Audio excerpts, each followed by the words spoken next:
Rizka, kalau saya bilang, Rizka hamba Tuhan. Siapa Tuhannya Rizka? Tuhan Yesus. Tuhan Yesus. Nah, di Matius 11:25 Yesus mengatakan siapa yang Tuhan? Allah.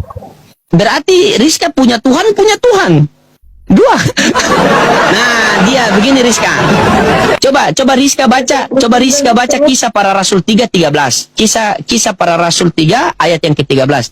Ini kita belajar ya, kita belajar. Ini kita belajar, kita kembali ke apa kata Bibel. Coba Kisah Para Rasul 3:13.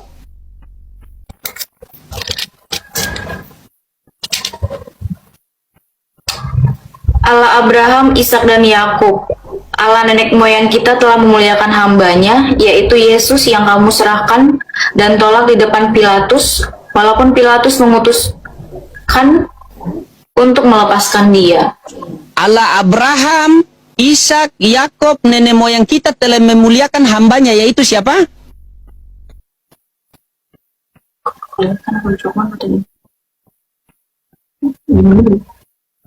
Nenek moyang kita, Yakub. Yaitu siapa hambanya? Coba, Allah Abraham, Ishak, Yakub, dan nenek moyang kita telah memuliakan hambanya, yaitu siapa? Yesus. Yesus. Jadi Yesus itu hamba atau Tuhan? Hamba. Hamba, bukan Tuhan. Kenapa dibilang? Coba, begini. Biar tertulis secara eksplisit, coba kamu baca Kisah Para Rasul 7, Kisah Para Rasul 7:24.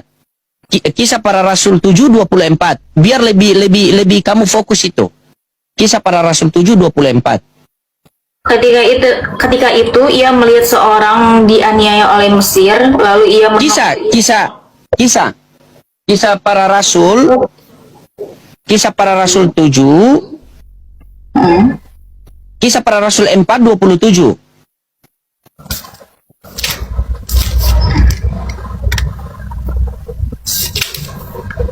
Sebab sesungguhnya telah berkumpul di dalam kota Herodes dan Pontius Pilatus beserta bangsa-bangsa dan suku-suku bangsa Israel melawan Yesus, hamba-Mu yang kudus yang Engkau urapi.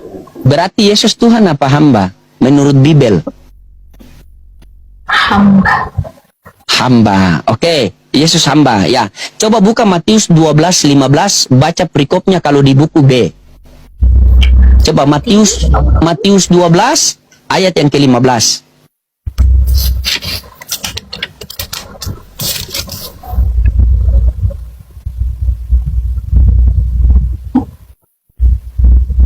Siapa yang bertelinga hendaklah ia mendengar. Matius 12.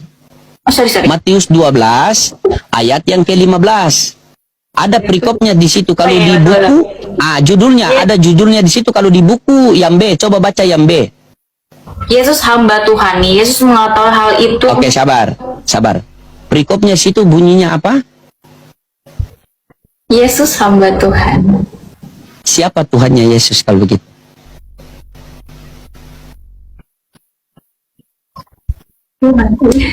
Jujur, harus kembali ke Alkitabiah.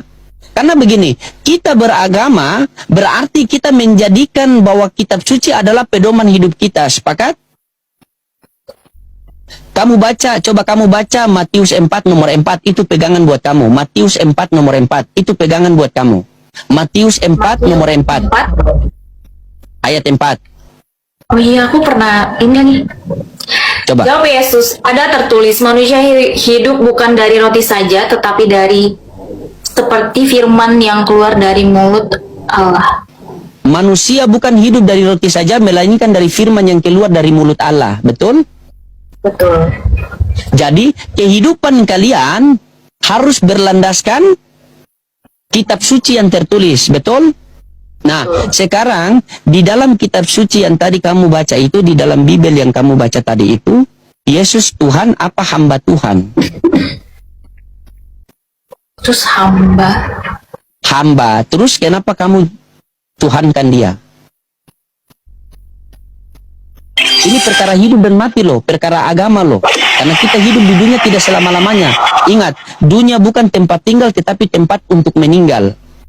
Musibah yang paling terbesar pada diri kita bukan kita kehilangan harta, pangkat, jabatan, bukan. Musibah yang paling terbesar pada diri kita ketika kita mati tanpa ketaatan kepada Tuhan yang benar. Kegagalan yang paling fatal pada diri kita bukan kita tes polisi gagal, tes PNS gagal, buka usaha gagal, bukan. Tetapi kegagalan yang paling fatal pada diri kita, maka ketika kita menghadap Tuhan, maka kita tidak mendapat kasih karunia Tuhan.